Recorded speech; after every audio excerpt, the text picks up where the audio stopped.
सभी को सादर जय जिनेन्द्र। आइए प्रारंभ करते हैं हम आज की क्लास और नमोकार महामंत्र मंगलाचरण करके फिर उसके बाद में हम जो अब तक हमारे 4 श्लोक हो चुके हैं एक बार उनको बहुत संक्षेप में रिवीजन करेंगे, फिर आगे का श्लोक पढ़ेंगे। नमो अरिहंताणं नमो सिद्धाणं नमो आयर्याणं नमो उवज्जायाणं नमो लोये सव्यसाहूणम्। परमेष्ठी भगवान की जय। द्वादशांग जिनवाणी माता की जय। आचार्य मानतुंग स्वामी महाराज की जय। संत शिरोमणि आचार्य भगवंत 108 श्री विद्यासागर जी महाराज की जय। परम पूज्य गुरुदेव मुनि पुंगव श्री 108 सुधा सागर जी महाराज की जय। अब तक हम 4 श्लोक पढ़ चुके हैं।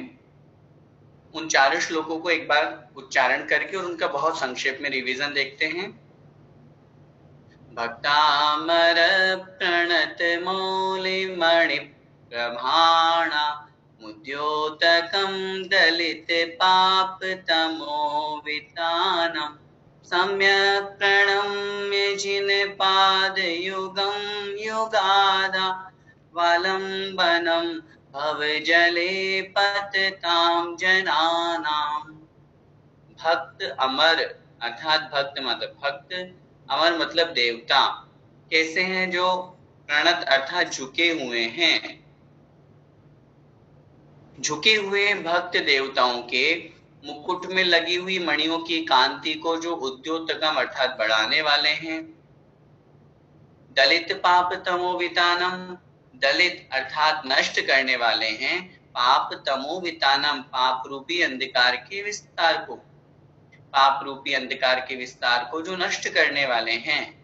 सम्यक प्रणम्य जिनपाद युगम, सम्यक मतलब अच्छी तरह से, प्रणम्य अर्थात प्रणाम करके, किसको? जिनपाद युगम, जिनेन्द्र भगवान के चरण कमल को। युगम माने युगल, जोड़ा, और पाद मतलब चरण, चरणों के युगल को अच्छी तरह से प्रणाम करके, नमस्कार करके। फिर आगे कह रहे हैं आलम्बनम भव जले पतताम जनानाम। वा आलम्बनम, ऊपर का शब्द दिया हुआ है युगादौ, संधि विच्छेद करेंगे युगादा वालंबनम का, तो युग आदौ आलम्बनम, युग के आदि में। आलम्बनम जो आलम्बन स्वरूप है, सहारा बने, इसके लिए भवजले पतताम जनानाम, संसार रूपी समुद्र में गिरते हुए लोगों के लिए। ऐसे उन जिनेन्द्र देव के श्री चरण युगल को प्रणाम करके। अगला श्लोक देखें। यह संस्तुतः सकल वाङ्मय तत्व बोधा दुधूत बुद्धि पटुभि सुर लोकनाथ स्तोत्रे जगत त्रितय चित्त हरे रुदारे स्तोषे किलाहमपितं प्रथमं जिनेन्द्रम। यह संस्तुतः, यह मतलब जो संस्तुतः है, स्तुति किए गए। किनके द्वारा स्तुति किए गए? पहले उसके पहले यहाँ पर संबोधन कर दिया गया, जो स्तुति किए गए। सकल वाङ्मय तत्व बोधा, सकल माने समस्त, वाङ्मय, वाङ्मय का मतलब जिनवाणी, शास्त्र, समस्त जिनवाणी के तत्व बोधा, तत्व बोध हो जाने से, समस्त जिनवाणी का ज्ञान हो जाने से, जिनकी बुद्धि पटु हो गई है, उद्भूत अर्थात उत्पन्न हो गई है, बुद्धि पटुबी, बुद्धि माने बुद्धि, पटु माने चतुर, जिनकी बुद्धि चतुर हो गई है, ऐसे सुरलोक नाथी, सुरलोक के, देवलोक के जो स्वामी हैं अर्थात देवता गण हैं, उनके द्वारा, इंद्रों के द्वारा भी जिनकी स्तुति की गई। किसके द्वारा स्तुति की उन्होंने? स्तोत्र ही, स्तोत्रों के द्वारा। कैसे स्तोत्र थे वो? जगत त्रितय, जगत माने लोक, तीनों लोकों के, त्रितय माने तीन, तीनों लोकों के चित्त हरे रुदारे ही, चित्त हरे ही, चित्त को, हरे माने हरण करने वाले, चित्त को आकर्षित करने वाले थे।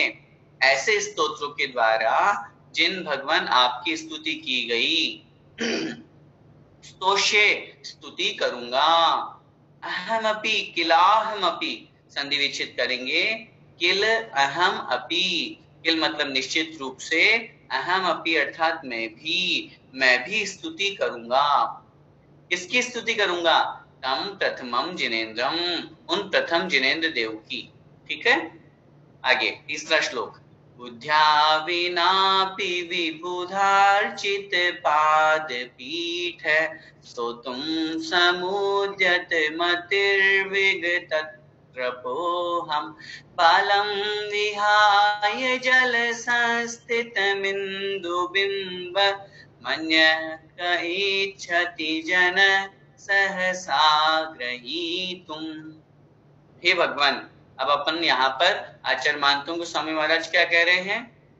बुद्ध्या विनापि, बुद्धि के बिना भी, विबुधार्चित पाद पीठ है, ये संबोधन हुआ। विबुध अर्चित पाद पीठ है। विबुध मतलब देवताओं के द्वारा, अर्चित माने पूजित है, पाद पीठ है पैर रखने का जो पीठ माने स्थान, मतलब सिंहासन, मतलब जिस सिंहासन का सम्मान और जो वंदना है वो देवतागण भी करते हैं, ऐसे उस सिंहासन स्वरूप जिनेन्द्र देव, ये संबोधन हुआ भगवान का। बुद्ध्या विनापि अर्थात बुद्धि के बिना भी, स्तोतुम समुद्यत मति स्तुति करने के लिए, समुद्यत मति ही तत्पर बुद्धि वाला हो रहा हूं। तत्पर बुद्धि वाला मतलब तैयार हो रहा हूं। कैसा? विगत त्रपः अहम, विगत माने छोड़ करके, रहित हो करके, त्रपः, त्रपः का मतलब होता है लाज शर्म, लाज और शर्म को छोड़ करके मैं भक्ति स्तुति करने के लिए बिल्कुल तैयार हो रहा हूं। कैसे? जैसे बालम विहाय, बालक को छोड़ करके जल में स्थित चंद्रमा के प्रतिबिंब को, जल संस्थितम इंदु बिंबम, जल में स्थित चंद्रमा के इंदु, इंदु माने चंद्रमा के, बिंबम माने प्रतिबिंब को, परछाई को, अन्य कह जना है इच्छति, अन्य और कौन चाहता है, सहसा ग्रहीतु माने शीघ्रता से पकड़ना, शीघ्रता से ग्रहण करना, और कौन चाहता है? बालक को छोड़ करके, अर्थात कोई नहीं चाहता। ऐसे ही भगवान मेरी स्थिति नहीं है, मेरी बुद्धि नहीं है, लेकिन फिर भी मैं स्तुति कर रहा हूं। आगे चौथा श्लोक। वक्तुम गुणान गुण समुद्र शशांक कांतान, कस्ते क्षम सुर गुरु प्रतिमोपि बुद्ध्या, कल्पांत काल पवनोदत नक्र चक्रम, भुवातरी तुमल मंगुनिधिं भुजाभ्याम।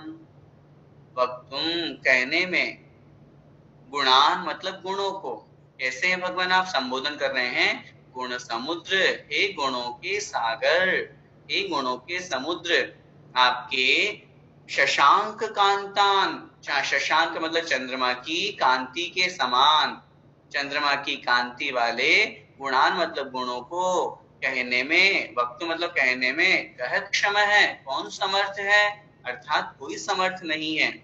आगे नीचे कह रहे सुरगुरु प्रतिमा है अपि, सुरगुरु मतलब देवताओं का जो गुरु है वह भी, प्रतिमा मतलब समान, देवताओं के गुरु के समान जिसको बहुत ज्ञान है, वह भी भगवान जब आपके गुणों को कहने में समर्थ नहीं है तो और कौन समर्थ हो सकता है? अर्थात कोई नहीं।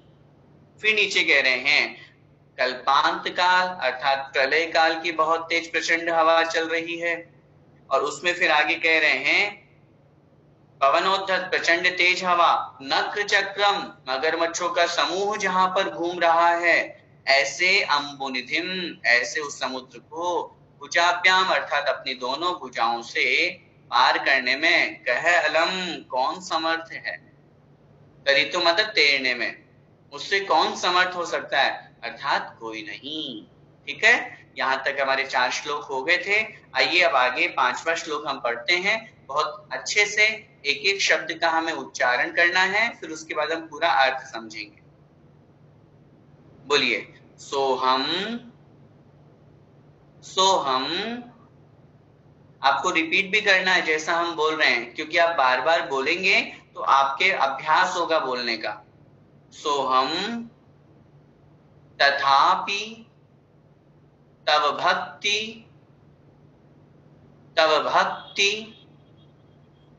वशान मुनीश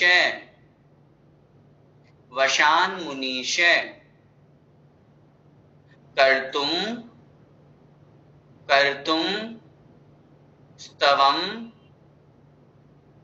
स्तवम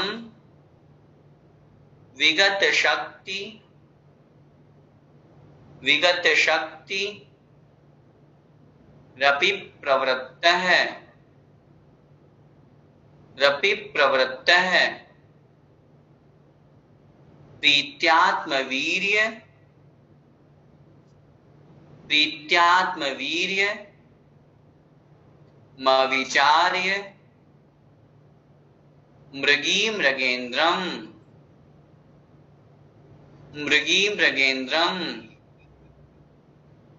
नाभ्येति किम निज शिशोः परिपालनार्थम। ठीक है, अब एक बार पूरे एक लाइन को मैं बोलूंगा, आपको रिपीट करना है। सोहम तथापि तव भक्ति वशान मुनीश, बोलिए, सोहम तथापि कर्तुम स्तवम विगत शक्तिरपि प्रवृत्तः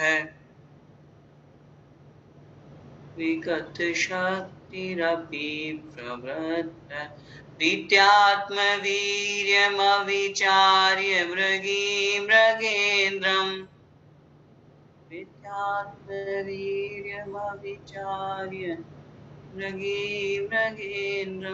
नाभ्येति किम निज शिशो परिपालनार्थम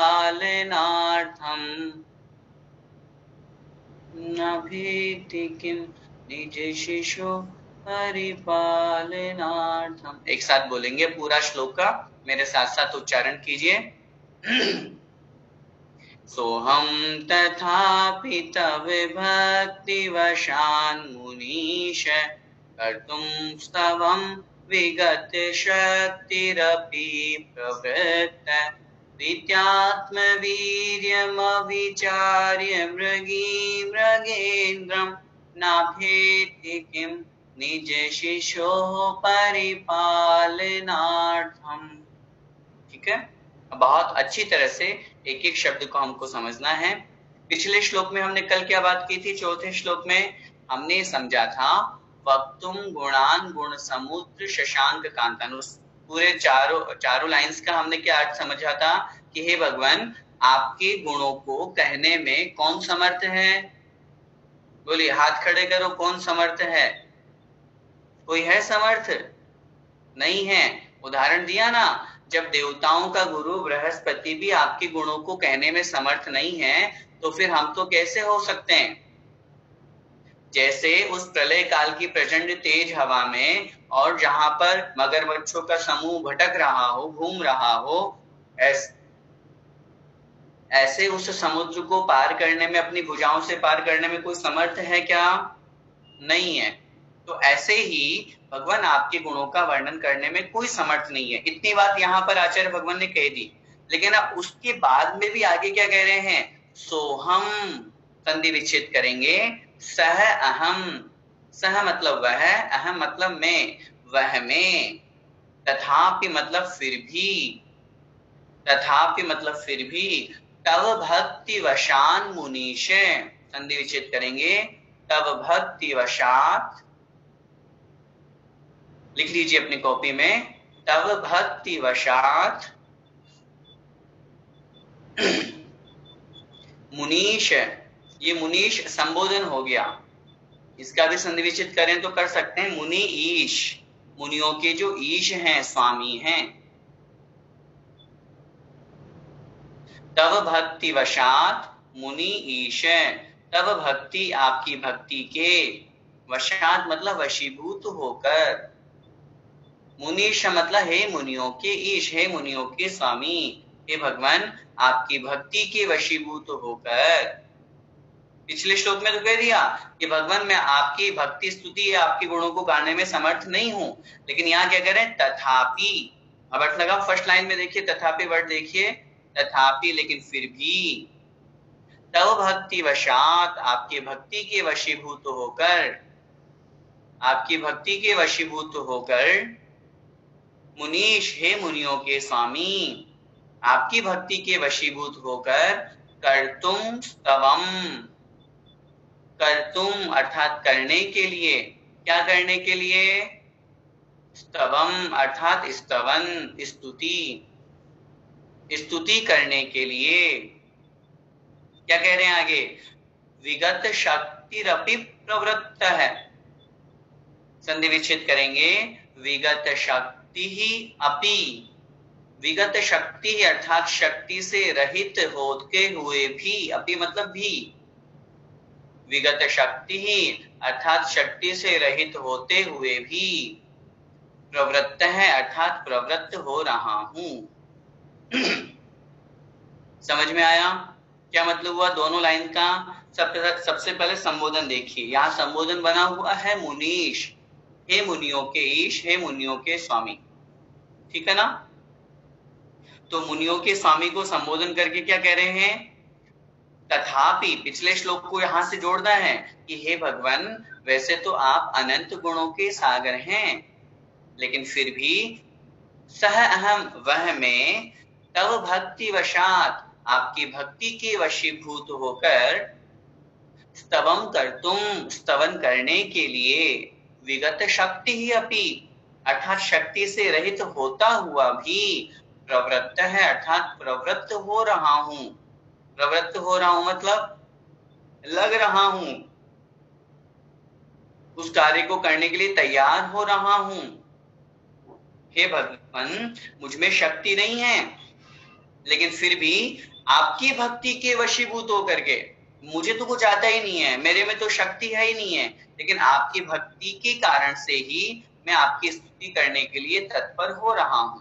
देखो कितना अच्छा उदाहरण दिया नीचे, प्रीत्यात्म वीर्यम अविचार्य मृगी मृगेन्द्रम, संधि विच्छेद देखिए, प्रीति आत्मवीर्यम अविचार्य, प्रीति, प्रीति का मतलब प्रेम, स्नेह, स्नेह के कारण से, आत्मवीर्यम, आत्म मतलब अपने स्वयं की, वीर्यम मतलब शक्ति को,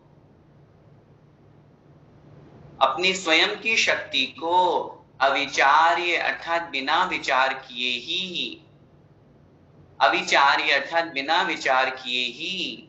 क्या कह रहे हैं आगे, मृगी मृगेन्द्रम, मृगी, मृगी का मतलब होता है हिरणी, मृगी का मतलब हिरणी, मृगेन्द्रम, मृगेन्द्रम का मतलब होता है शेर, मृग इंद्रम पशुओं का जो राजा है, स्वामी है, वह शेर कहलाता है, ठीक है।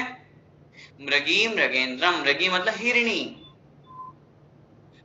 ये हिरणी किसका विशेषण लगा, किसमें लगेगा ये, आत्मवीर्यम अविचार्य, अपनी शक्ति को बिना विचार किए वह हिरणी, मृगेन्द्रम, मृगेन्द्रम का मतलब शेर, शेर के सामने न अभ्येति किम, नाभ्येति है ना, तो नाभ्येति का संधि विच्छेद करेंगे, न अभ्येति, न मतलब नहीं, अभ्येति मतलब जाती है, किम क्या, न अभ्येति किम क्या नहीं जाती है, किसके लिए, निज शिशोः परिपालनार्थम, निज मतलब अपने, शिशोः, शिशोः मतलब पुत्र की, परिपालनार्थम अर्थात रक्षा के लिए, अपने पुत्र को बचाने के लिए, अपने पुत्र की रक्षा करने के लिए, क्या वह हिरणी उस शेर के समक्ष नहीं जाती, ये जानते हुए भी कि मुझ में इतनी शक्ति नहीं है।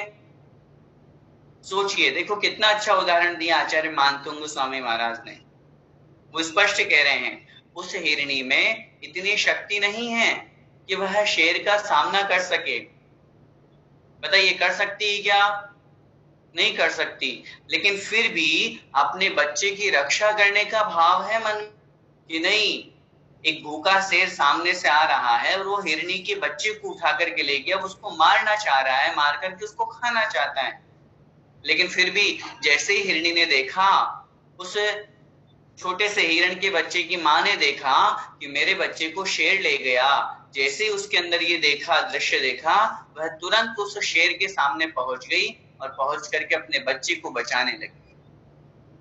वो जानती है, हो सकता है उसके मन में ये विचार आ रहा है कि हो सकता है कि मुझे भी यह शेर मार दे, मैं मरण को प्राप्त हो जाऊं, लेकिन फिर भी वह अपने बच्चे की रक्षा करने का भाव अपने मन में लाते हुए, ये भाव कि नहीं, मुझे अपने बच्चे को बचाना है। एक प्रेम की परिभाषा देखिए, उस प्रेम के कारण से, प्रेम के वशीभूत होकर के वह हिरणी उस तरफ खींची चली जाती है।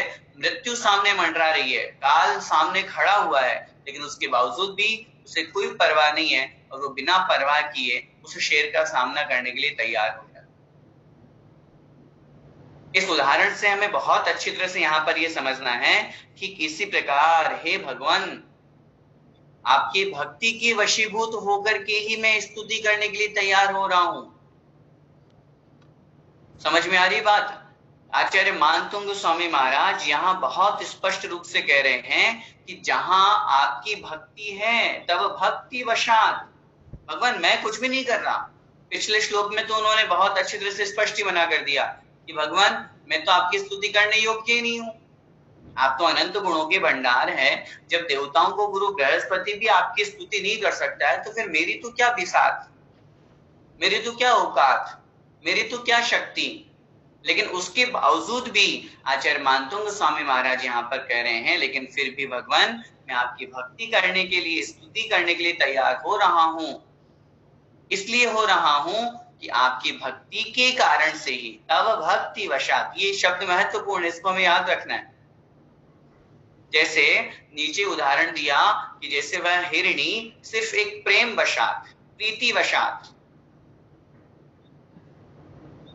जैसे वह हिरणी प्रीति के कारण से, प्रेम के कारण से उस शेर के समक्ष चली जाती है, ठीक उसी प्रकार हे भगवान आपकी भक्ति के कारण से, भक्ति के वशीभूत होकर के मैं भी आपकी स्तुति करने के लिए तैयार हो रहा हूं। एक बार फिर से पूरे श्लोक का अर्थ देखें अन्वय के साथ में। सबसे पहले संबोधन, मुनीश, हे मुनियों के ईश, हे मुनियों के स्वामी, तब भक्ति वशात, आपकी भक्ति के वशीभूत होकर, सह अहम तथापि, वही में कौन, जिसने पहले पिछले श्लोक में ये बात की थी कि आपकी भक्ति तो करने में मैं समर्थ नहीं हूं, वही में तथापि, लेकिन फिर भी, स्तवम कर्तुम, स्तवन करने के लिए, स्तुति करने के लिए, विगत शक्ति ही अपि, शक्ति से रहित होता हुआ भी प्रवृत्त है, मतलब प्रवृत्त हो रहा हूं, लग रहा हूं, तैयार हो रहा हूं, आपकी भक्ति कर रहा हूं। मुझे पता है मुझ में शक्ति नहीं है, मैं तो बस 1 घंटे हमारी पूजा होती नहीं है कि हम तो थक जाते हैं, कहाँ है हमारे अंदर शक्ति। भगवान की भक्ति और भगवान की पूजा में हमसे कई गुना आगे देवता गण हैं, क्योंकि उनके पास शक्ति ज्यादा होती है। हम मनुष्यों के पास में संयम की प्रधानता है, तो देवताओं के पास में भक्ति पूजा की प्रधानता है। हम और आप तो आधा घंटा, 1 घंटा, 2 घंटा बैठेंगे थक जाते हैं, एक आसन से बैठे थक जाते हैं। वो तो घंटों घंटों आराम से नंदीश्वर द्वीप में जब हम पढ़ते हैं अष्टानिका पर्व के दिनों में, वो पूरे 8 दिन तक लगातार भगवान की भक्ति करते रहते हैं। तो भक्ति के वशीभूत होकर के ही, शक्ति नहीं है मुझ में, शक्ति नहीं होने पर भी भगवान में भक्ति करने के लिए तैयार हो रहा हूं। और ये बात बहुत अच्छी तरह से हमें अपने जीवन में समझना चाहिए कि भगवान की भक्ति में बहुत बड़ी शक्ति निहित है, भक्ति से शक्ति मिलती है। ये बात तो हमने भी अपने जीवन में बहुत बार अनुभव की होगी। जब कभी मंदिर जी में विधान होता है, या कभी कोई कक्षाएं होती हैं, या कभी कोई और प्रसंग होता है, उसमें जिसमें बड़ा आनंद आता है, समय कैसे निकल जाता है हमें पता ही नहीं चलता। जिस समय शिखर जी की 27 किलोमीटर की वंदना करने से पहले हमारे मन में विकल्प आते हैं, अरे पता नहीं कर पाएंगे कि नहीं, कैसी स्थिति होगी, भगवान जाने। यहाँ से बाहर निकलते हैं, मार्केट जाने की कहते हैं, उसमें तो हमें गेट के बाहर गाड़ी चाहिए, और समय ठीक है, 27 किलोमीटर की वंदना करके हम बड़े हर्षित होते। क्यों कर ली हमने वह वंदना? भक्ति के वशीभूत। तो ये भक्ति में बहुत बड़ी शक्ति होती है, बहुत बड़ा चमत्कार होता है। तो वही बात यहाँ पे समझना चाहिए। जिस प्रकार वह हिरणी, मृगी मतलब वह हिरणी, आत्मवीर्यम अविचार्य, अपनी शक्ति का विचार नहीं करते हुए प्रीति अर्थात प्रेम के कारण से मृगेंद्रम, उस शेर के समक्ष, किम न अभ्येति निज शिशु परिपालनार्थम, अपने पुत्र को बचाने के लिए, अपने बच्चे की रक्षा करने के लिए क्या वह उसके समक्ष नहीं जाती है? उत्तर मिलेगा अवश्य जाती है। कि इसी प्रकार भगवान, हमें इस बात को बहुत अच्छी तरह से समझना है कि जो भगवान की भक्ति और स्तुति करता है, निश्चित रूप से आपकी स्तुति के, आपकी भक्ति के वशीभूत होकर के ही मैं ये स्तुति करने के लिए योग्य बना। कल मैंने आपसे एक छोटा सा निवेदन किया था कि प्रत्येक श्लोक में मैं आपको एक छोटा सा सूत्र दूंगा। इस श्लोक का जो सूत्र है वो हम लोग अपनी कॉपी में भी नोट कर सकते हैं और याद भी रख सकते हैं कि भक्ति और प्रेम से किसी को भी वश में किया जा सकता है। ये इस श्लोक का सूत्र है एक तरह से। भक्ति और प्रेम के कारण, भक्ति और प्रेम से किसी को भी वश में किया जा सकता है, फिर वो चाहे भगवान ही क्यों ना हो। वश में करने का तात्पर्य भगवान को वश में नहीं करना। वश में करने का मतलब भगवान का प्रसन्न होना, भगवान हमारे ऊपर प्रसन्न हो, हमें आशीर्वाद दें। और जरूरी नहीं है कि भक्ति प्रत्यक्ष ही हो, सामने ही हो। अरे भगवान तो सिद्धालय में विराजमान है। मंदिर में जो भगवान विराजमान है वो तो एक अपेक्षा से जिन प्रतिमा है। साक्षात भगवान तो सिद्धालय में है, साक्षात भगवान तो अभी वर्तमान में विदेह क्षेत्र में है, आचार्य भगवान तो अभी इंदौर नगर में विराजमान है। लेकिन फिर भी हम उनकी प्रतिकृति को देख करके, उनकी फोटो को देख करके, उनकी मूर्ति को देख करके और हम उनके प्रति भक्ति भाव रखते हैं। इसीलिए यहाँ पर भक्ति और प्रेम के कारण से सब कुछ वश में हो सकता है। और पिछले जो 4 श्लोक थे उनके भी सूत्र लिख लीजिए, क्योंकि उनको मैं नहीं लिख पाया था, नहीं लिखवा पाया था। कल भी एक सज्जन ने कहा था, महानुभाव ने, कि ये सूत्र आप बता दीजिए। तो कल जल्दी जल्दी में 4थे श्लोक का विशेष सूत्र नहीं निकल पाया। आज थोड़ा सा चिंतन किया, विचार किया उस विषय पे। तो पहले श्लोक में देखो, भगवान जिनेंद्र देव को मैं पहले श्लोक का सूत्र बता रहा हूं। पहले श्लोक में हमने ये देखा था कि पहले श्लोक में अच्छी तरह से भगवान को प्रणाम करके और उन्होंने अपनी वंदना प्रारंभ की थी, अपना यह स्तोत्र प्रारंभ किया। तो पहले श्लोक का सूत्र बनेगा सम्यक दर्शन से। ध्यान से लिखना चाहें तो लिख सकते हैं। सम्यक का यहां तात्पर्य अच्छी प्रकार से है। सम्यक दर्शन से सम्यक दर्शन होता है। देखिए सूत्र तो ऐसे होते हैं, सूत्र को बहुत अच्छी तरह से समझना जरूरी है। सम्यक दर्शन से सम्यक दर्शन होता है। अर्थ क्या हुआ? मतलब समीचीन दर्शन से, भगवान के सम्यक दर्शन करने से क्या होता है? अच्छी तरह से दर्शन करने से सम्यक दर्शन की प्राप्ति होती है। ये महिमा है भगवान के दर्शन। दूसरा जो श्लोक था जिसमें आचार्य मानतुंग स्वामी महाराज ने स्तोत्र पाठ लिखने का संकल्प किया था, उस संकल्प शक्ति का हमको यह सूत्र बनाया कि वाकई में संकल्प शक्ति से हर कार्य संभव है। दूसरे श्लोक का क्या सूत्र बनेगा? संकल्प शक्ति से हर कार्य संभव है। और संकल्प करके हमें आगे बढ़ना चाहिए। हमने निवेदन किया था आपको, अगर हम लोग आलू प्याज जमीकन नहीं खाते हैं, रात्रि भोजन नहीं करते हैं, तो हम उतना संकल्प तो लें। हम लोग संकल्प करने से बहुत डरते हैं, बहुत हमारे अंदर विकल्प होता है। अरे टूट जाएगा तो? क्यों टूट जाएगा? हमें अपने आप के ऊपर विश्वास नहीं है। पूरी दुनिया, पूरा संसार, हम दुनिया का हर काम बिना रूल्स रेगुलेशंस के नहीं चलते। सोचिए, हम रोड पे चल रहे हैं तो भी रूल्स फॉलो करना है, हम स्कूल जा रहे हैं तो भी रूल्स फॉलो करना है, हम ऑफिस जा रहे हैं तो भी हमें रूल्स फॉलो करना है। जब लाइफ का हर काम हम रूल्स के अकॉर्डिंग अपनी लाइफ को जी रहे हैं, तो फिर जब भगवान की भक्ति और धर्म की प्रतिज्ञा की बात आती है तो फिर हम पीछे की ओर जाते हैं। फिर वहां भी रूल्स लगाइए, वहां भी नियम लीजिए। उसकी एक बहुत बड़ी शक्ति होती है, उसमें एक बहुत बड़ी पावर होती है। आप कभी करके देखिएगा, संकल्प लीजिएगा कि मैं 1 महीने तक बिल्कुल भगवान जिनेंद्र देव की प्रतिदिन भक्ति करते हुए प्रतिदिन का संकल्प कर लिए। भले ही आप भक्तामृत स्तोत्र का प्रतिदिन पाठ पढ़ते हो, लेकिन संकल्प नहीं है, नियम नहीं है। आप नियम लीजिए, मैं इतनी तारीख से लेकर के इतनी तारीख तक भक्तामृत स्तोत्र का प्रतिदिन एक पाठ करूंगा, संकल्प पूर्वक, और अपने मन में अपने इष्ट भगवान को याद करके नियम लीजिए। मैं कह रहा हूं आपकी जो समस्या है, चाहे वो 100% सॉल्व हो ना हो, लेकिन 50% तो हो ही जाएगी, इतने तो गारंटी दे रहा हूं मैं। लेकिन संकल्प होना चाहिए पूरा, बिना संकल्प के काम नहीं बनेगा। उतना दृढ़ विश्वास भगवान के अंदर होना चाहिए, भक्तामर में होना चाहिए, इस बात का ध्यान रखें। तीसरा श्लोक जो हमने कल पढ़ा था, जिसमें बुद्धि के बिना भी भगवान की भक्ति करने की बात की थी, उसका हमको यह संकल्प लेना है और यह सूत्र बनेगा कि लघुता से प्रभुता की प्राप्ति होती है। क्योंकि मैंने आपको बताया था कि आचार्य इतने बड़े महान आचार्य होने के बावजूद भी वो अपने आप के लिए क्या कह रहे हैं कि भगवान मुझ में तो कोई शक्ति नहीं है, मुझ में तो कोई ज्ञान ही नहीं है, मुझ में तो कोई बुद्धि नहीं है।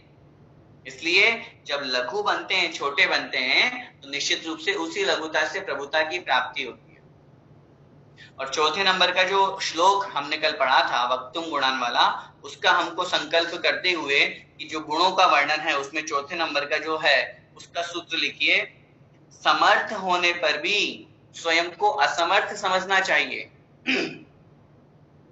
हम कितने समर्थवान हो जाएं, हम कितने भी धनवान हो जाएं, हम कितने भी भगवान की भक्ति कर लें, लेकिन उसके बावजूद भी हमें क्या समझना चाहिए, अरे नहीं, हम तो कर ही नहीं पाए, हमारे में शक्ति कहां। हम गुणों का वर्णन कर रहे हैं, स्तुति पढ़ रहे हैं, लेकिन उसके बावजूद भी अपने आप को क्या समझना है, नहीं अब तक कुछ नहीं किया हमने।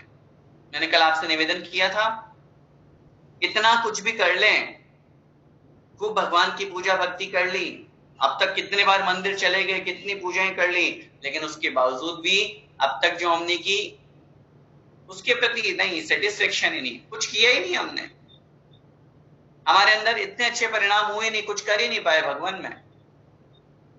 इसलिए अपनी भक्ति से कभी संतुष्ट नहीं होना। इसलिए यहाँ पर स्पष्ट इस सूत्र को अपन को समझना है कि समर्थ होने पर भी अपने आप को हमें असमर्थ ही समझना है। और ये जो 5वां श्लोक अभी हमने पढ़ा, इसका सूत्र लिखिए सोहम तथापि वाले का, कि भक्ति और प्रेम से किसी को भी वश में किया जा सकता है,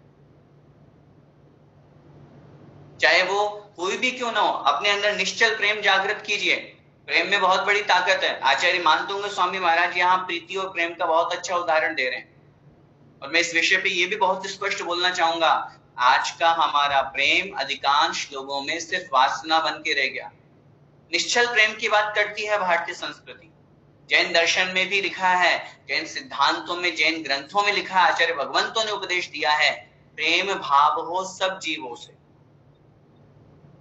वो तो स्पष्ट रूप से इतनी बात करते हैं, फैले प्रेम परस्पर जग में। लेकिन अगला शब्द जो है वो बहुत महत्वपूर्ण है, मोह दूर ही रहा करे। प्रेम तो फैले सब जगह, लेकिन जो मोह है, जो मिथ्यात्व, जो लगाव है, और उसके पीछे जो वासना है, जहां पर गुणों के प्रति अट्रैक्शन नहीं है, जहां शरीर के प्रति अट्रैक्शन है, जहां अपने अंदर शारीरिक वासना के इच्छा संबंध बनाने के जो संबंध है, उसका नाम प्रेम नहीं है, वो तो दुर्गंध है, वो तो वासना है। यहाँ निश्चल प्रेम की बात की गई है। एक हिरणी अपने बच्चे को बचा रही है, उसके अंदर ये भाव है कि मैं अपने बच्चे को बचाऊं। माँ और बेटे का जो प्रेम होता है, गाय और बछड़े का जो प्रेम होता है, आचार्य भगवंतों ने शास्त्रों में जहां वात्सल्य के रूप में मनाए जाने वाला जो रक्षाबंधन पर्व है, कंपनाचार्य आदि 701 मुनि महाराजों की रक्षा करने के लिए विष्णु कुमार मुनि महाराज का जो वात्सल्य और प्रेम जागृत हुआ, वो प्रेम अमर है। उस प्रेम के कारण से हमें इस संसार में प्रत्येक प्राणी का प्रति सम्मान भाव रखना चाहिए, और उसी की बात यहाँ पर की गई है। आइए अगला श्लोक हम पढ़ते हैं, 6ठे नंबर का। पहले उच्चारण करेंगे, तो उसके बाद एक एक शब्द का अर्थ समझेंगे। अल्पश्रुतम अल्पश्रुतम श्रुतवताम परिहास धाम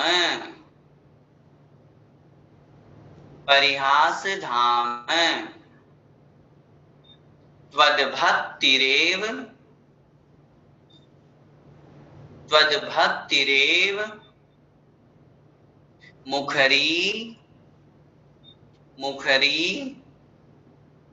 कुरुते बलान्माम कुरुते बलान्माम यत्को किलः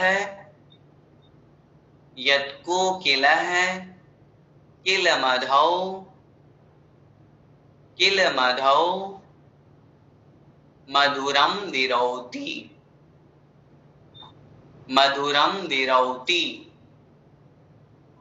तच्चाम्र चारुकलिका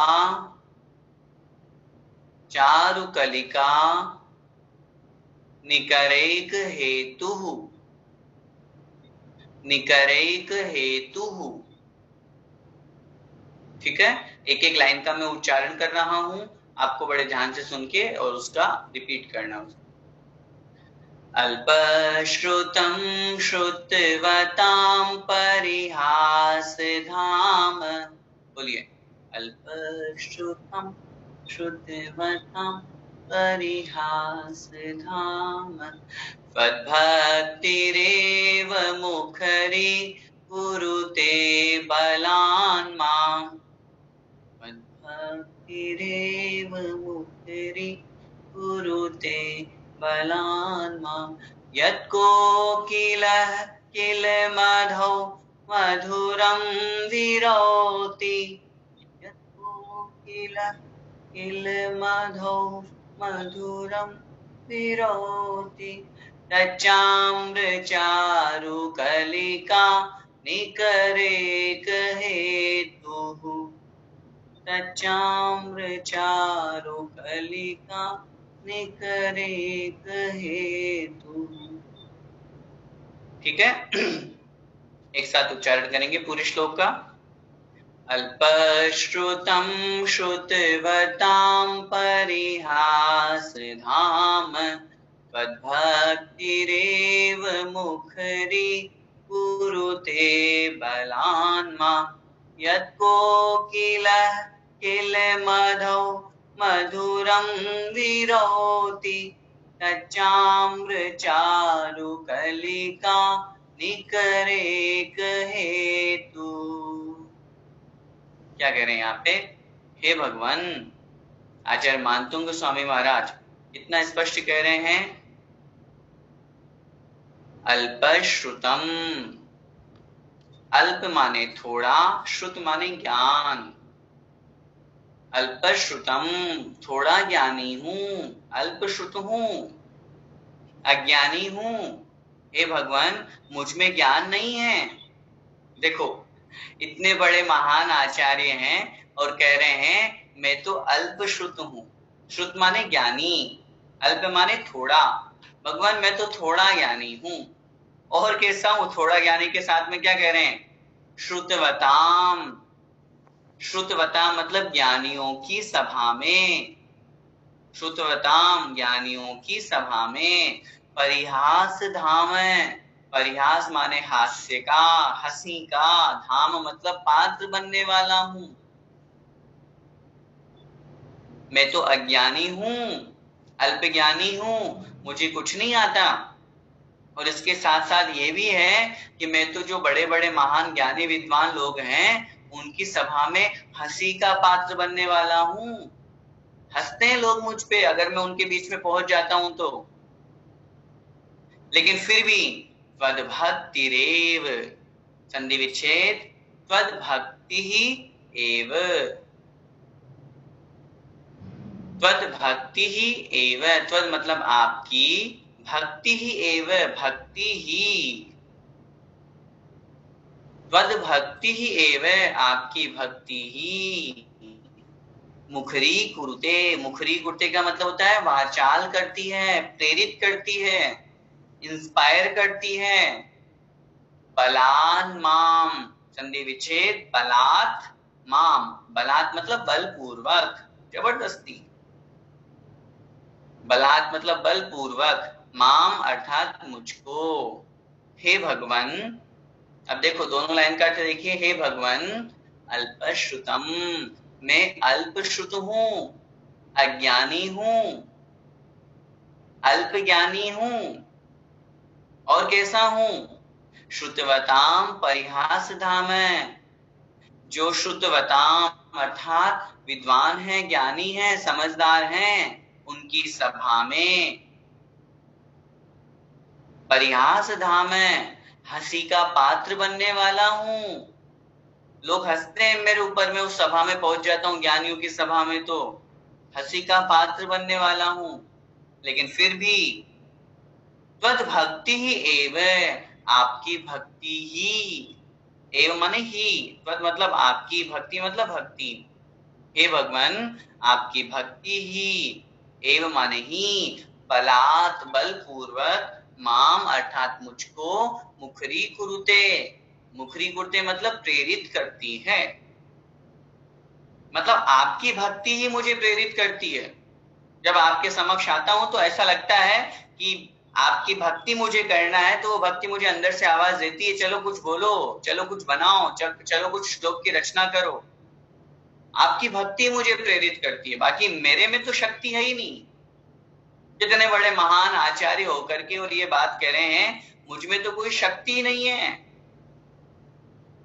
आचार्य मानतुंग स्वामी महाराज की इन दो पंक्तियों से इतना बड़ा कर्म का सिद्धांत घटित हो रहा है कि हम क्या बोले। कर्तृत्व बुद्धि का विनाश हो रहा है। जहां आज हम एक छोटा सा काम नहीं करते हैं, उसके पीछे हमें अपना नाम चाहिए। कुछ भी छोटा सा काम नहीं करेंगे, छोटी सी मेहनत नहीं करेंगे, सामाजिक कोई काम हमने कर दिया, धर्म का कोई काम हमने कर दिया, और हमारे अंदर क्या परिणाम आते हैं? मेरा नाम होना चाहिए, मेरी प्रशंसा होनी चाहिए। और सामने वाले अगर भूल से, गलती से उसने हमारा नाम नहीं बोला तो हम उसके प्रति गुस्सा हो जाते हैं। सोचिए, इतने बड़े महान आचार्य होकर के, और वो कह रहे हैं कि मेरे को तो कुछ आता ही नहीं है, मैं तो अज्ञानी हूं, अल्प ज्ञानी हूं। कितने भी बड़े ज्ञानी बन जाएं, कितने भी बड़े विद्वान बन जाएं, उसके बावजूद भी कभी भी अपने ज्ञान का घमंड नहीं करना। जो जो ज्ञान बढ़ता जाता है, ज्ञानी की पहचान है, उसके अंदर विनम्रता और अधिक आती जाती है। घमंड उसका चूर चूर होता जाता है। लेकिन जो अज्ञानी होता है, अभिमानी होता है, जिसके पास थोड़ा सा भी ज्ञान आ जाता है, वह उस ज्ञान के प्रभाव से अपने आप में बहुत अधिक अहंकार से युक्त हो जाता है। कभी नहीं, नाम की कभी कोई परवाह नहीं। याद कीजिए भरत चक्रवर्ती को, क्या किया था उसने। जब वहां नाम लिखने के लिए वो गया, उसने देखा क्या है, पहले तो बड़े अहंकार के साथ में, अरे मैं चक्रवर्ती बना हूं, मेरे जैसा इस दुनिया में कोई आज तक हुआ ही नहीं। और जैसे वहां गए वृषभाचल पर्वत पर अपना नाम लिखने के लिए, तो क्या हो गया, देखा अरे अचंबा, आश्चर्य, यहाँ तो इतने सारे नाम लिखे हुए हैं, पूरे पर्वत पे नाम लिखे हुए हैं, 1 इंच की जगह खाली नहीं है जहां पर मैं अपना नाम लिख सकूं। वरवश क्या करना पड़ा, दूसरे का नाम मिटाया और खुद का नाम लिख करके अंकित करना पड़ा। परंपरा होती है, नियोग होता है कि चक्रवर्ती को वहां नाम लिखना पड़ता। इसलिए सोचिए, कर्तृत्व बुद्धि से हमेशा दूर रहिए। कितना कुछ भी कर ले, नहीं भगवान मैंने कुछ किया ही नहीं, मैं कुछ करता ही नहीं हूं। अपने आप को इतना छोटा बना दीजिए, मुझे कुछ आता ही नहीं तो मैं कहां से करूंगा, मैं तो अल्पज्ञानी हूं, विद्वान लोग हंसते हैं मेरे ऊपर। ऐसा भाव अपने अंदर लाइए। और नीचे की 2 लाइन देखिए, कितनी अच्छी बात है। यत कोकिल है, यत मतलब जो, कोकिल है मतलब कोयल, यत कोकिल है अर्थात जो कोयल है। ध्यान से देखिए, थोड़े शब्द कठिन है इसमें। किल मतलब निश्चित रूप से, किल मतलब निश्चित रूप से। मधौ, मधौ का तात्पर्य है वसंत ऋतु, मधु में, शाब्दिक अर्थ बनता है मधौ का मधु में। मधु, मधु कौन सी ऋतु होती है, बसंत ऋतु, है ना, जिसमें अभी ये वर्तमान में जो चल रही है ना, इसमें आम आते हैं। बसौ, मधौ मधुरम विरोती, मधुरम माने मीठा, मधुरम माने मीठा, विरोती माने कूकती है, विरोती मतलब कूकती है। कोयल की कूक होती है ना, देखो प्रत्येक पशु की, प्रत्येक प्राणी की बोलने की भी अलग अलग कथन किया गया है। अब आप बोलो कि घोड़ा बोलता है तो थोड़ा अजीब लगेगा, और जो जैसा उसका साथ में प्रयोग किया जाता है, घोड़ा हिनहिनाता है, कुत्ता भौंकता है, और आप बोलो कुत्ता कूकता है, तो ऐसा नहीं बनेगा। कुत्ता भौंकता है, कोयल कूकती है, चिड़िया चहचहाती है, मनुष्य बोलता है। तो जिसके साथ में जो शब्द का प्रयोग करना होना चाहिए वही वही करना चाहिए अपन। इसलिए यहाँ पर मधुरम विरोती, विरोती मतलब कूकती है। वह जो कोयल है, वह कोयल क्या करती है, देखो यत मतलब जो, कोकिला मतलब कोयल, किल मतलब निश्चित रूप से, मधौ मतलब बसंत ऋतु में, मधुरम विरोती मीठा कूकती है, मीठा बोलती है। उसके मीठा बोलने में क्या कारण है, वो नीचे के लाइन में कह रहे हैं, तच्चाम्र चारु कलिका निकरेक हेतु,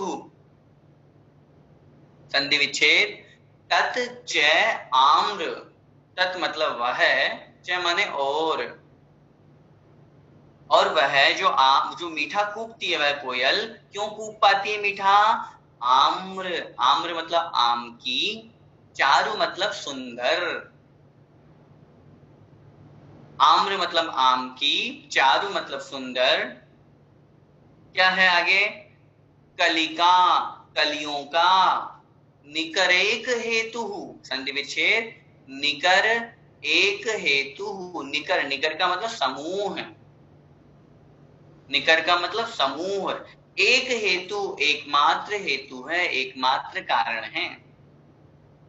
तो वहां पर आम की सुंदर सुंदर मंजरियों का, कलियां जो होती है ना उसको मंजरी बोलते हैं, जब तक वो आम नहीं बनती है उसके पहले की जो अवस्था है, पुष्प के बाद की अवस्था मंजरी, कली जिसको अपन बोलते हैं, डोड़ी जिसको हम बोलते हैं।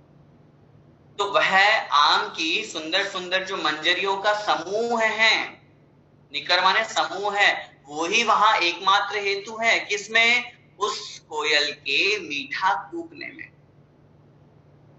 बहुत अच्छी तरह से समझिए, कितना अच्छा श्लोक यहाँ पर आचार्य मानतुंग स्वामी महाराज ने लिखा है। भगवान वो जो आम की मंजरियों के मीठे मीठे, उन आम की बसंत ऋतु में जो वह कोयल मीठा कूकती है, उस कोयल के मीठा कूकने में कौन निमित्त होता है, आम की मंजरियों का समूह। अगर आम की मंजरियां नहीं हो तो कोयल 3 काल में मीठा नहीं कूक सकती। सोचिए उस निमित्त का कितना बड़ा प्रभाव है कि उपादान अंदर से जागृत हो रहा है। आम की मंजरियां निमित्त है और कोयल का मीठा कूकना उपादान है। इसलिए जीवन में हमेशा ध्यान रखिएगा, बिना निमित्त के कभी उपादान जागृत नहीं होता। यहाँ आचार्य मानतुंग स्वामी महाराज सर्व कर्तृत्व बुद्धि का विनाश करके कि मैं कुछ करने वाला हूं, नहीं, मैं कुछ करने वाला ही नहीं हूं, मैंने तो बस किया, मैं उपादान हूं, मैं मानता हूं, लेकिन उस उपादान में निमित्त क्या बना है, ऊपर की पंक्ति में देखिए, तद्भक्ति ही एव, आपकी भक्ति, आपकी भक्ति ही वहां पर उस निमित्त का कारण बन रही है, निमित्त बन रही है, और उसी निमित्त से मैं कुछ बोलने लायक बन रहा हूं। ये तो मेरे में शक्ति कहां भगवान, मैं तो अल्प ज्ञानी हूं, मैं तो अज्ञानी हूं, मेरा तो विद्वान लोग हवा में हंसी उड़ाते हैं, मैं कहां से आपके सामने कुछ बोल पाऊंगा, कुछ है ही नहीं मुझ में बोलने लायक, शक्ति ही नहीं है। इसी प्रकार जिस प्रकार वह कोयल मीठा कूकती है उस बसंत ऋतु में, उसमें एकमात्र जो हेतु है वो आम की मंजरियों का समूह। अगर वो निमित्त नहीं हो तो कभी नहीं हो सकता। आइए इस श्लोक का जो सूत्र है वो मैं आप लोगों को देता हूं, और बहुत अच्छी तरह से इस सूत्र को हमेशा अपने जीवन में रखिएगा, लिख लीजिए अपनी कॉपी में, कि निमित्त के बिना उपादान कभी जागृत नहीं होता, कभी नहीं हो सकता। उठा करके इतिहास देख लीजिए, सूत्र लिखिए, निमित्त के बिना उपादान जागृत नहीं होता, नहीं हो सकता, कभी नहीं। इतिहास में हम उठा करके देखते हैं, भगवान महावीर स्वामी को केवल ज्ञान की प्राप्ति हो गई, 66 दिन तक दिव्य देशना नहीं खिरी। आचार्यों ने शास्त्रों में लिखा गणधर की कमी थी, बिना गणधर के निमित्त के भगवान की देशना नहीं हो सकती। उस सौधर्म इंद्र को वेश बना करके आना पड़ा और उस इंद्रभूति गौतम को गणधर के रूप में वहां पर उपस्थित करना पड़ा। बिना निमित्त के भगवान महावीर स्वामी को 65 दिन तक बिल्कुल मौन रहना पड़ा। सोचिए निमित्त का कितना बड़ा प्रभाव है। बिना निमित्त के कुछ नहीं हो सकता। निमित्त नहीं था, आदिनाथ भगवान 84 लाख पूर्व की आयु थी, 83 लाख पूर्व तक तो राज्य में भोगों में मस्त रहे। इंद्र को चिंता हुई कि भगवान को मोक्ष जाना, निमित्त तो पैदा करना पड़ेगा, तब तो वैराग्य को प्राप्त कर पाएंगे, तब तो मुनि बनेंगे और तब तो तपस्या करके केवल ज्ञान प्राप्त करेंगे, मोक्ष जाएंगे। तब जाकर के उसने नीलांजना का नृत्य प्रस्तुत करवाया। कितना बड़ा निमित्त। आज हम सभी लोगों को कितना बड़ा निमित्त मिला है आचार्य भगवंत के आशीर्वाद से, पूज्य गुरुदेव के आशीर्वाद और प्रेरणा से।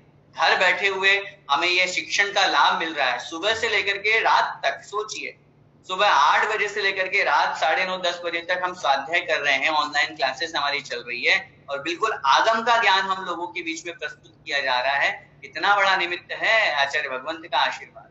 श्रवण संस्कृति संस्थान सांगानेर का एक निमित्त, एक सहयोग, उसके बिना कुछ नहीं तो घर बैठे रहते हैं, बैठे हैं, अभी भी बैठे हुए हैं, लेकिन एक निमित्त का बहुत बड़ा हमारे जीवन में प्रभाव पड़ता है। इसलिए इस श्लोक से हमें यही समझना है। आचार्य मानतुंग स्वामी महाराज भी बहुत स्पष्ट कह रहे हैं, भगवान मुझ में तो शक्ति नहीं है, मुझ में तो ज्ञान ही नहीं है, मैं तो अल्प ज्ञानी हूँ, अज्ञानी हूँ, लेकिन आपकी भक्ति ही है जो मुझे स्तुति करने के लिए, आपकी भक्ति के कारण से ही मैं आपकी स्तुति कर रहा हूँ या इसमें मैं प्रवृत्त हो रहा हूँ। आपकी भक्ति ही मुझे प्रेरित कर रही है, इंस्पायर कर रही है। ठीक है, आइए आज के जो दोनों श्लोक हुए हैं उनका एक बार उच्चारण करके रिवीजन कर लें। सोहम तथापि तव भक्ति वशान मुनीश कर्तुम स्तवम विगत शक्तिरपि प्रवृत्त प्रीत्यात्म वीर्यमविचार्य मृगेन्द्रम नाभ्येति किम निज शिशो परिपालनार्थम। हे भगवान, पिछले श्लोक में जो कहा था कि आप तो अनंत गुणों के भंडार हैं और आपकी भक्ति करने में, आपकी स्तुति करने में मैं समर्थ नहीं हूँ, उसी बात को आगे बढ़ाते हुए आचार्य मानतुंग स्वामी महाराज कह रहे हैं, तथापि लेकिन फिर भी तव भक्ति वशात, आपकी भक्ति के वशीभूत होकर के ही, मुनीश मतलब हे मुनियों के स्वामी, हे जिनेन्द्र देव, स्तवम कर्तुम, स्तवन करने के लिए मैं तत्पर बुद्धि वाला हो रहा हूँ। अर्थात विगत शक्ति ही अपि प्रवृत्त है, अर्थात शक्ति नहीं होने पर भी मैं भक्ति स्तुति करने के लिए प्रवृत्त हो रहा हूँ। जिस प्रकार प्रीति अर्थात प्रेम के वशीभूत होकर के आत्मवीर्यम अविचार्य, अपनी शक्ति का विचार नहीं करते हुए भी मृगी अर्थात जो हिरणी है वह मृगेंद्रम अर्थात शेर के समक्ष किम न अभ्यति, क्या सामने नहीं जाती है, इसलिए निज शिशु परिपालनार्थम, अपने पुत्र को बचाने के लिए, अपने पुत्र की रक्षा करने के लिए क्या वह हिरणी उस शेर के सामने नहीं जाती है? प्रश्न चिन्ह लगा के छोड़ दिया हमारे लिए, उत्तर मिलेगा हाँ अवश्य जाती है। ठीक ऐसे ही आपकी भक्ति के कारण से ही मैं स्तुति करने के लिए भगवान तैयार हो रहा हूं। आगे का जो श्लोक है उसका उच्चारण करेंगे। अल्पश्रुतं श्रुतवतां परिहासे धाम तद्भक्तिरेव मुखरी कुरुते बलान् मां यत्कोकिलः किल मधो मधुरं विरोति तच्चाम्रचारु कलिका निकरेक हेतु। अल्पश्रुतम, हे भगवान मैं अल्प ज्ञानी हूँ। श्रुतवताम परिहास धाम है, और जो श्रुतवताम अर्थात जो ज्ञानी लोग हैं, विद्वान हैं, उनकी सभा में परिहास धाम अर्थात हंसी का पात्र बनने वाला हूँ। भक्ति ही एव, लेकिन हे भगवान आपकी भक्ति ही मुझे बलात् मतलब बलपूर्वक, माम अर्थात मुझको, मुखरी कुरुते अर्थात प्रेरित करती है, वाचाल करती है, इंस्पायर करती है भक्ति करने के लिए, स्तुति करने के लिए। जिस प्रकार कोकिल अर्थात कोयल, मधो अर्थात बसंत ऋतु में, मधुरम विरोती अर्थात मीठा फूंकती है, उसमें तत् मतलब वहां आम्र चारु कलिका निकर एक हेतु। आम की सुंदर सुंदर आम की जो मंजरियां हैं, जो समूह है, वही एकमात्र हेतु होता है, एकमात्र निमित्त होता है, और उसी निमित्त के कारण से वह जो कोयल है वो मीठा कूकती है। पहला सूत्र है पहले श्लोक का, सम्यक दर्शन से सम्यक दर्शन होता है। सेकंड है संकल्प शक्ति से हर कार्य संभव है। तीसरा है लघुता से प्रभुता की प्राप्ति होती है। चौथा है समर्थ होने पर भी स्वयं को असमर्थ समझना चाहिए। पांचवा है भक्ति और प्रेम से किसी को भी वश में किया जा सकता है। और छठा अंतिम है निमित्त के बिना उपादान जागृत नहीं होता। बोलिए पंच महाराज की जय। परम पूज्य गुरुदेव मुनि पुंगव श्रेष्ठ सुधा सागर जी महाराज की जय। अढ़ाई दीपस्थ समस्त मुनिराजों की जय। आचार्य भगवान मान तुंग स्वामी महाराज की जय। भक्तामृत स्तोत्र महापाठ की जय। सभी को जय जिनेन्द्र।